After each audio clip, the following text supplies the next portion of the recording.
Thank you అమ్మా.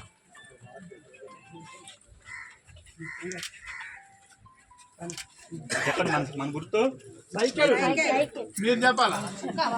మన గుర్తు మన గుర్తు మన గుర్తు మన గుర్తు మన గుర్తు మన గుర్తు. జై తెలుగుదేశం, జై తెలుగుదేశం, జై తెలుగుదేశం. ఇంటింటికి వస్తారు, ఇంటికి అడుగుతాం.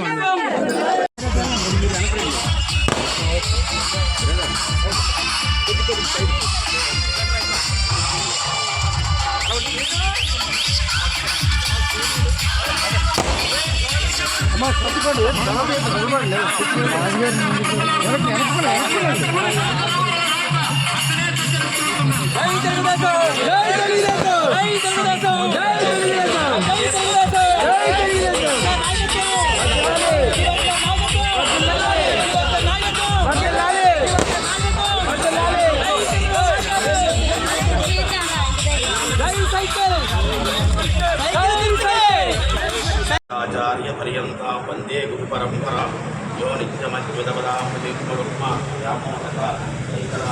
గుణాయమేనే అగ్నిర్వస్తిర్భవ ఆదిత్యాదితేజోభవ విష్ణు శ్రీమాన్భవ బ్రహ్మాయురాయుభవ ధాన్యం ధనం వసుబంధరామం సత్సంవత్సరం దీర్ఘమాయుష్యాభిరస్తు మనస్సంకల్ప సిద్ధిరస్తు మనోవాంఛాబల సిద్ధిరస్తు మనో అభీష్ట సిద్ధిరస్తు సర్వదేవత సంపూర్ణ కృపాకటాక్ష సిద్ధిరస్తు తదాస్తు. यो वैता ब्रह्मणो वेद अमृतेनायकापुरी तस्मै ब्रह्म च ब्रह्मा च आयुर्कीर्तिं शतमानं पुरुषतायुर्वेन्द्रिय आयुष्येवेन्द्रिये प्रतिष्ठति ఆలయం ప్రెసిడెంట్ గారు. సరే అండి, ఇవాళ మార్చి 13వ తారీఖు పొద్దున ముహూర్తం బాగుంది కాబట్టి రేపు ఎంపీ అభ్యర్థిగా పోటీ చేద్దాం అనుకుంటున్నాం కదా అనే ఉద్దేశంతో ఇవాళ ప్రచారం మొదలుపెట్టడం జరిగింది. అయితే ఇంకా మా పొత్తులో కొత్తగా బీజేపీ జాయిన్ అవడం వల్ల కొన్ని సీట్లు ఇంకా అనౌన్స్ చేయలేదు. సో వాటన్నిటికీ ఎదురు చూసి భవిష్యత్తులో మేము అన్ని అభ్యర్థులు పార్టీ కార్యకర్తలు అందరితో కలిపి ప్రచారం అనేది విస్తృతంగా విశాఖ పార్లమెంట్లో చేస్తాం. ఇవాళ మంచి రోజు స్టార్ట్ చేసేసిన తర్వాత మేము ఇంకా ఎదురు చూస్తాం అభ్యర్థుల డిక్లరేషన్ కోసం. ఆ విశాఖ పార్లమెంట్ కూడా 2 క్యాండిడేట్లు డిక్లేర్ చేశారు, మిగతా 5 కోసం ఎదురు చూస్తున్నాం. కానీ ప్రజలు మాత్రం చాలా క్లియర్గా ఉన్నారు. ప్రభుత్వ వ్యతిరేకంగా అండ్ మేము తప్పు చేసాము 19లో. ఈసారి ఏదైతే దారి తప్పిన రాష్ట్రాన్ని మళ్ళీ దారిలో తీసుకుని రావడానికి చంద్రబాబు నాయుడు గారు నాయకత్వానికి ఇవాళ పవన్ కళ్యాణ్ గారు, మోడీ గారు, ఎన్డీఏ కూడా కలిపి బలపరిచి మంచి పరిపాలన ఇవ్వాలి. అంతేకాకుండా కేంద్ర ప్రభుత్వం సహాయం కూడా కావాలి కాబట్టి ఎన్డీఏ కూడా జాయిన్ అవ్వాల్సిన పరిస్థితి వచ్చింది.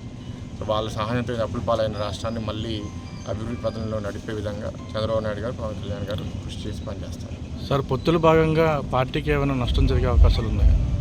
అంటే ప్రతి పొత్తులో పాజిటివ్స్ నెగిటివ్స్ ఉంటాయి. ఇప్పుడు ఒకవేళ ఒక పార్టీకి గ్రౌండ్లో అంత బాగా క్యాడర్ లేకపోతే వాళ్ళ వల్ల ఆ ప్రత్యేక నియోజకవర్గంలో ఎలక్షన్స్లో ఇబ్బంది అవ్వచ్చు. కానీ భవిష్యత్తులో ఇప్పుడు బీజేపీ మీరు తీసుకుంటే కేంద్ర ప్రభుత్వంలో వాళ్ళు మళ్ళీ రాబోతున్నారు కాబట్టి వాళ్ళ నుంచి మనకి ఎంతైనా ఆర్థిక సహాయం రావాలి. 3.5-4 లక్షల కోట్లు అప్పుడు నుండి మేము ప్రభుత్వం నుంచి ఓడిపోయినప్పుడు ఇవాళ అది ఇంచుమించు 12 లక్షల కోట్లకి వైఎస్ఆర్సీపీ ప్రభుత్వం తీసుకెళ్ళింది. ప్రతి సంవత్సరం వడ్డీనే 1,00,000 కోట్లు. అలాంటి ఒక అధ్వానమైన పరిస్థితి నుంచి తిరిగి రావాలంటే రాష్ట్రంలో ఉన్న ఆదాయం వనరులు సరిపోవు, కేంద్ర ప్రభుత్వం సహాయం అవసరం. సో ఇలాంటి ఒక వాతావరణంలో మనం ఎన్డీఏతో కలవాల్సిన అవసరం వచ్చింది.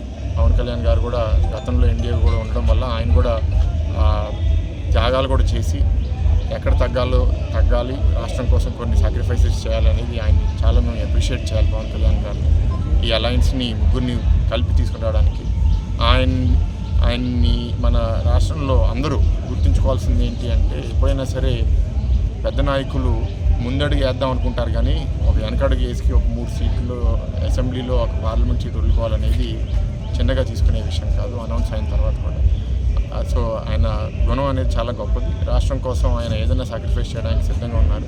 అలాంటి నాయకులు రాష్ట్రానికి అవసరం. సార్ పొత్తుల్లో భాగంగా వర్గపూర్ అనేది ఏర్పడుతుంది అంటే ఏదండి? వర్గపూర్ సార్, పొత్తుల్లో భాగంగా వర్గపూర్ టికెట్ ఎప్పుడైనా ఉంటుంది కదండి. ఇప్పుడు తెలుగుదేశం పార్టీ ఇక్కడ డామినెంట్ పార్టీగా 40 ఏళ్ళ నుంచి పనిచేస్తుంది కాబట్టి మాకు ప్రతి నియోజకవర్గంలో ఎమ్మెల్యేగా పోటీ చేసి గెలిచే సత్తా ఉన్న నాయకులు మనకు ప్రతి నియోజకవర్గంలో ఉన్నారు. ఇప్పుడు పొత్తులో ఇప్పుడు కొన్ని సీట్లు పోగొట్టుకున్నప్పుడు తప్పకుండా అది వస్తుంది. జనసేన పార్టీలో కూడా అన్ని నియోజకవర్గాల్లో కాకపోయినా కొన్ని నియోజకవర్గాల్లో బలమైన అభ్యర్థులు ఉన్నారు. బీజేపీకి ఇంకా తక్కువ. కానీ అందరినీ మనం క్యారీ చేసుకోవాల్సిన అవసరం ఉంది, సాక్రిఫైసెస్ చేయాల్సిన అవసరం ఉంది. తెలుగుదేశం పార్టీలో కూడా కొన్ని ఇంపార్టెంట్ నాయకులు కూడా ఆ ప్రెషర్ మేము ఫేస్ చేస్తున్నాం. అప్పుడు ఆ బాధలు ఉంటాయి. తప్పనిసరి పరిస్థితి పొత్తు కోసం, రాష్ట్రం కోసం కొన్ని సాక్రిఫైస్